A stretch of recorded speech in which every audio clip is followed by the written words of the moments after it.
आज हम बात करेंगे राजस्थान की राजनीति के उस दौर की जब कांग्रेस सबसे मजबूत पार्टी मानी जाती थी। आज भले ही कांग्रेस को सत्ता तक पहुंचने के लिए भाजपा से कड़ी टक्कर लेनी पड़ती है, लेकिन एक समय था जब राजस्थान की पूरी राजनीति कांग्रेस के इर्द गिर्द घूमती थी। उस दौर में कांग्रेस के पास हर समाज, हर वर्ग से बड़े बड़े नेता हुआ करते थे। यही नेता कांग्रेस की ताकत बने और यही वजह थी कि कांग्रेस लंबे समय तक सत्ता पर काबिज रही। चलिए आपको बताते हैं राजस्थान के उन बड़े दिग्गजों के बारे में जो कांग्रेस की मजबूती का आधार बने। मोहनलाल सुखाड़िया। सबसे पहले बात करते हैं मोहनलाल सुखाड़िया की। सुखाड़िया 1954 से लेकर 1971 तक लगातार मुख्यमंत्री रहे। सुखाड़िया को आधुनिक राजस्थान का निर्माता कहा जाता है। उन्होंने किसानों और ग्रामीणों तबके के लिए ऐसी योजना शुरू की जिससे कांग्रेस की पकड़ गाँव-गाँव तक मजबूत हुई।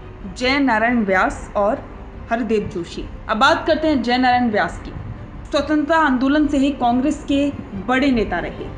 मारवाड़ की राजनीति में कांग्रेस की पकड़ कायम रखने का श्रेय उन्हें दिया जाता है और दूसरी ओर हरदेव जोशी का नाम आता है। वे दक्षिणी राजस्थान के आदिवासी इलाकों में कांग्रेस की ताकत बने, कई बार मुख्यमंत्री रहे और हरदेव जोशी ने अनुसूचित जनजाति और अनुसूचित जाति वर्ग को कांग्रेस से जोड़कर रखा। अशोक गहलोत। कांग्रेस के मजबूत दौर में एक और चेहरा धीरे धीरे उभर रहा था, अशोक गहलोत। माली समाज से आने वाले गहलोत ओबीसी वर्ग का प्रतिनिधित्व करते थे। उन्होंने कांग्रेस को एक स्थिर नेतृत्व दिया और ओबीसी, दलित और अल्पसंख्यक समाज को एकजुट रखा। यही कारण है कि वे 3 बार मुख्यमंत्री बने और कांग्रेस को सत्ता तक पहुंचाने में अहम रहे। सीपी जोशी और गिरिजा व्यास। ब्राह्मण समाज का भरोसा। राजस्थान की राजनीति में ब्राह्मण समाज हमेशा प्रभावशाली रहा है। कांग्रेस के पास इस समाज से सीपी जोशी और गिरिजा व्यास जैसे बड़े नेता। सीपी जोशी ने उदयपुर और चित्तौड़गढ़ जैसे क्षेत्र को मजबूत किया था और गिरिजा व्यास महिला चेहरा होने के नाते कांग्रेस की खास पहचान बनी रही। मुस्लिम समाज और कांग्रेस का रिश्ता। राजस्थान में मुस्लिम वोट बैंक भी लंबे समय तक कांग्रेस के साथ रहा। इस वर्ग से कई स्थानीय नेता पार्टी को मजबूत करते रहे।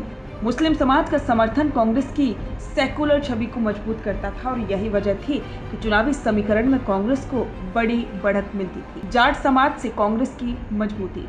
अब बात करते हैं जाट समाज की। राजस्थान की राजनीति में जाट समाज निर्णायक माना जाता है। कांग्रेस के पास इस समाज से नाथूराम मिर्धा और परशुराम मदेरना जैसे बड़े चेहरे थे। इन नेताओं की वजह से कांग्रेस को मारवाड़ और शेखावाटी इलाकों में हमेशा मजबूती मिलती रही। कांग्रेस की असली ताकत सामाजिक समीकरण।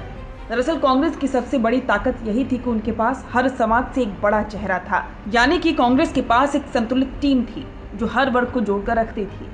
अब आज और तब में फर्क देखा जाए तो आज कांग्रेस और भाजपा आमने सामने है। कई बार कांग्रेस की गुटबाजी उसे कमजोर कर देती, लेकिन जब कांग्रेस मजबूत थी तब उसके नेता सिर्फ अपनी जाति से नहीं बल्कि काम और संगठन क्षमता से जनता से जुड़े रहते थे।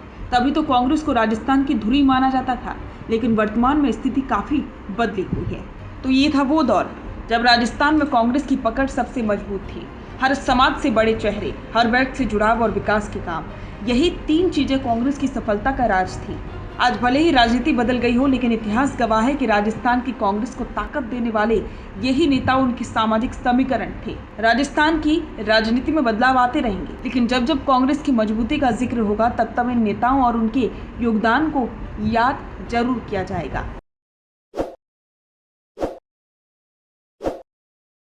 ताज़ा खबरों के लिए विजिट करें द फैक्ट इंडिया की वेबसाइट और डाउनलोड करें द फैक्ट इंडिया ऐप।